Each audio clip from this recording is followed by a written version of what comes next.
Action India TV news, आपकी आवाज हमारी पहचान। यवतमाळ येथे जेफ्री एप्स्टीन फाईल्सच्या विरोधात भव्य निषेध रॅली।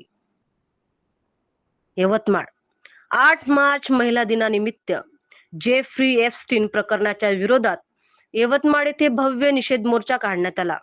या मोर्चामध्ये विविध महिला संघटनांसह महाविद्यालय व शाळेतील मुलींनी काळे कपडे परिधान करून आपला निषेध नोंदविला।